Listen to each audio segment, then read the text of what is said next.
Salut les amis et chers abonnés, merci de nous retrouver sur notre chaîne Évasion et Découverte. Nous sommes dans le Berry, sur notre camp de base, le Scali. Alors on va vous expliquer ce que c'est, pourquoi un camp de base, quand nous voyageons en van.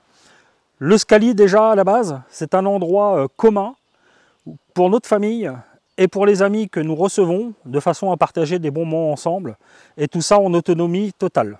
Alors entre parenthèses, j'en profite.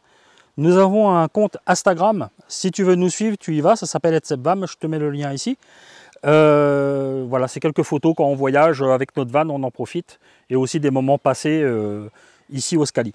Donc le Scali, il y a 3 ans que nous l'avons acheté, avec Nathalie, juste en période juste avant le confinement, en fin de compte.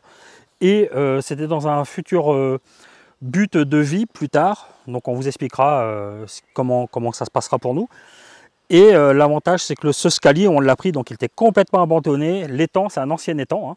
Il était complètement abandonné, asséché, il est complètement asséché, hein. La végétation a repris ses droits. Et nous, au fur et à mesure, quand on vient, eh ben, on nettoie un petit peu le terrain, on trie un petit peu la végétation et on fait des découvertes aussi. Il y a des petits fruitiers qu'on redécouvre, qu'on n'avait pas vus au départ. Et notamment ce petit pommier là que nous on a planté, qu'on a ramené de Normandie, des petits framboisiers que nous plantons, de façon à ce que tout ça après... ça puisse bien s'ancrer dans notre Scali. Donc là, nous sommes au bout de l'ancien étang, donc tu peux voir que la végétation a complètement repris. Donc normalement, il y a 4000 m² de plan d'eau, et en fin de compte, maintenant c'est 4000 m² de broussailles. Et donc tu as pu voir, il y a une flaque ici, on a tout le système de trop-plein pour un étang classique. Alors à nettoyer... l'étang, hein, à nettoyer la végétation, et ben on a découvert que nous avions 3 abricotiers sur le terrain, un pommier, un noisetier, et depuis que nous les avons nettoyés l'année dernière, hein, donc on a commencé déjà à l'intérieur à débroussailler tout ça, et ben on s'aperçoit que ils se développent. Voilà, ils commencent à faire des fruits, le noisetier commence aussi à donner, le vieux pommier aussi. Comme tu peux voir tout le long de la vidéo, on évolue sur le bord de l'étang, parce que là on est sur la berge, hein, parce que l'étang est ici à la base. Donc notre étang est situé à côté d'un bois. Donc ce bois là, en fin de compte, entre le bois et notre terrain, il y avait un fossé, et ce fossé alimentait notre étang en eau. Mais comme l'étang a complètement été abandonné depuis des années, les fossés n'ont pas du tout été entretenus, et du coup la végétation a repris. Donc notre étang à mettre en eau va être très difficile.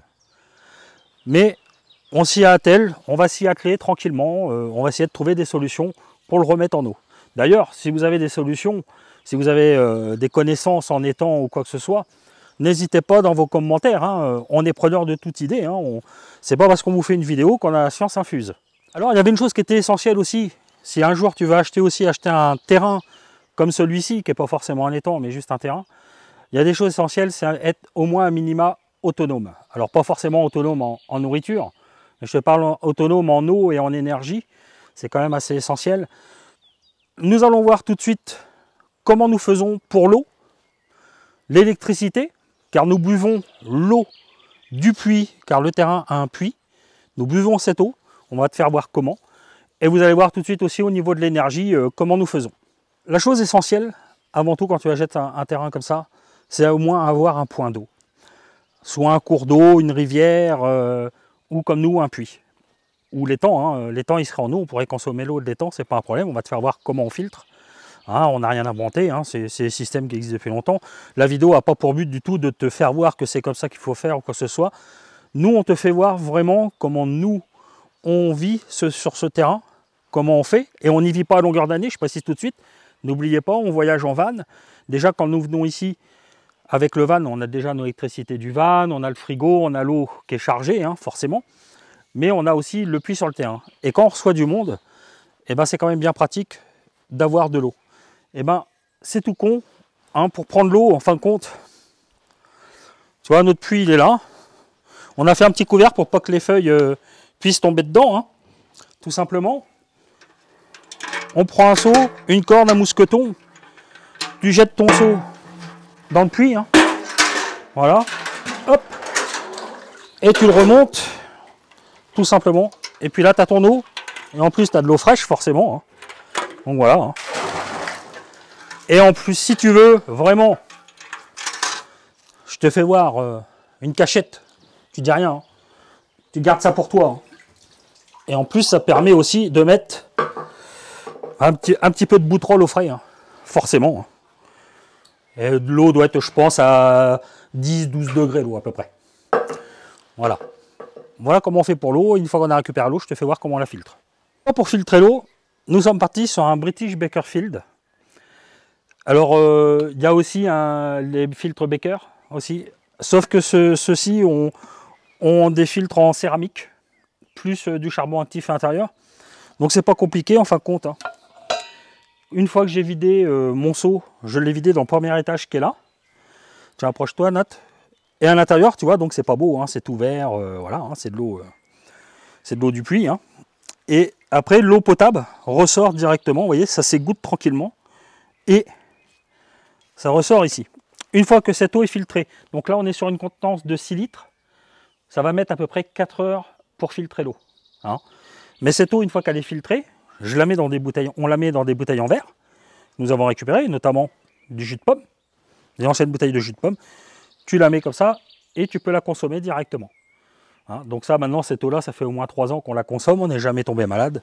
Avant de vous faire visiter notre Scali, et puis l'énergie qu'il y a dedans, la production électrique, bah, on va vous faire voir un petit peu les commodités. Eh oui, il y a aussi des commodités. Dans un premier temps, donc nous sommes sur des toilettes sèches. Donc c'est tout bête, hein. Un petit seau en plastique, voilà.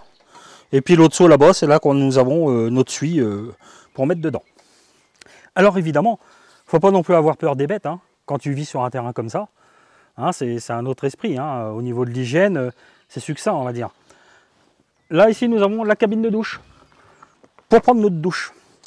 Donc ça, tu reconnais, hein, c'est un truc qu'on achète dans les magasins de sport, pour ne pas le nommer Décathlon.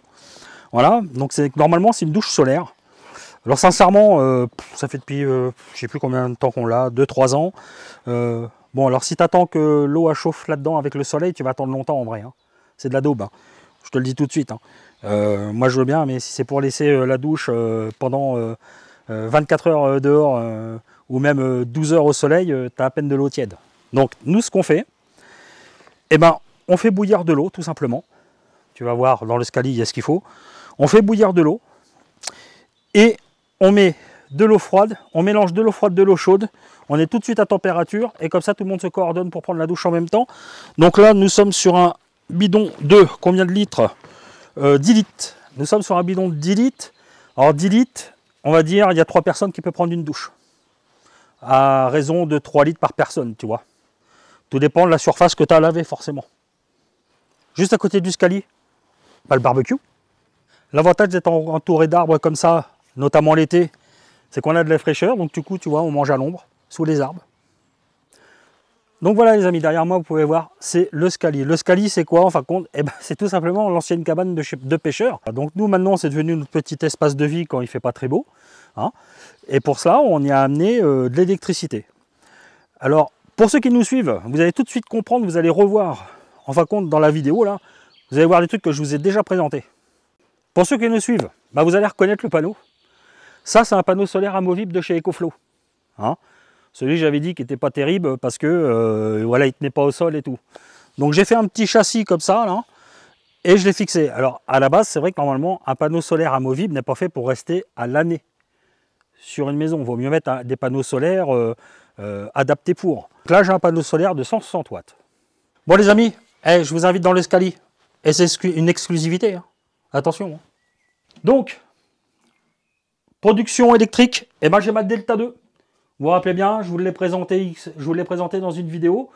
Donc, les produits que je vous présente, hein, eh ben, moi, ils me servent en fin de compte. Hein, ce n'est pas des produits après que je revends ou quoi que ce soit. Donc là, j'ai ma batterie Delta 2 qui est juste ici. Là, vous pouvez voir, Léo a vécu ici pendant 1 an. Donc, Léo nous a offert ce magnifique petit tapis. Léo a fabriqué la table aussi. C'est une fabrication de Léo. Il a récupéré des fauteuils à la déchetterie. Donc ça va nickel, ça nous convient très bien. Je vous ai présenté aussi il y a quelques temps la glacière EcoFlow. Eh ben, la glacière elle est ici. Ça nous permet d'avoir toutes nos bouteilles au frais. Encore. Il y en a dans le puits, puis il y en a là. tu vois, du cidre notamment. Mais on boit aussi du jus d'orange. Nous avons eu, quand nous avons acheté, la gazinière était présente. Donc du coup, on l'a gardée à la gazinière. Et puis on a mis une bouteille de gaz et elle a fonctionné très bien. Elle est super propre. C'est le petit meuble que nous avions dans le haut-vent de la caravane. Et bah, tu vois, on l'a récupéré, on l'a mis ici. Hein, on n'a rien acheté de spécial. Et pour chauffer l'hiver, on a un poêle à bois. Donc le bois, on récupère le bois de la forêt, le bois mort qui est juste à côté. Hein. Un petit garde-manger pour éventuellement mettre les fruits et les fromages. Et alors, on voudrait aussi remercier Marianne qui nous a fait une petite plaque comme ça au nom du Scali. Merci Marianne, bisous. Comme tu peux le voir, il y a l'ancienne barque de l'étang qui est toujours là. Bon, elle est dans un piteux état. Et quand il fait vraiment mauvais, on a la chance, c'est que le Scali est équipé d'un carport. Voilà, donc là, ça nous permet de manger à plusieurs en dessous. On a de la lumière, il n'y a pas de souci. Les amis, merci d'avoir partagé ce moment avec nous. Alors, c'est vrai que l'intérêt d'avoir un terrain dans le Berry, c'est quand nous voyageons avec notre van et dans notre futur projet de vie, ça sera très important d'avoir un pied à terre au centre de la France pour nous, car ça nous évitera de remonter à chaque fois en Normandie. Quand nous voyageons, si c'est parce que nous comptons partir plusieurs mois de l'année, et à un moment donné, c'est vachement important d'avoir un pied d'attache quelque part, ou poser les valises, ou être tranquille. Voilà, parce que dormir en sauvage à droite à gauche, des fois, plus les contraintes, c'est pas toujours rose. Cette vidéo n'a pas pour but non plus de vous dire que c'est un modèle de vie, surtout pas. C'est avant tout pour nous, c'est ce qui nous plaît, et c'est l'essentiel. Tous les produits, quand je vous fais des vidéos de produits de batterie ou quoi que ce soit, de panneaux solaires, j'insiste, si je vous fais une vidéo de ces produits-là, c'est parce que moi, les produits m'intéressent et c'est que ces produits-là, après, sont utiles à d'autres personnes. Notamment, pour nous, notamment, vous avez vu dans la vidéo, on a la glacière, on a la batterie. L'autre batterie que j'ai présentée, les autres batteries, ça a permis de les passer à des copains pour qu'ils puissent en profiter. Voilà. Donc, excusez-moi, j'essaie de ne pas être trop long dans cette vidéo, car je sais que vous n'aimez pas les vidéos trop longues. N'hésitez pas à vous abonner. J'ai un compte Instagram. Allez voir dessus. Et je vous dis à une prochaine. Ciao!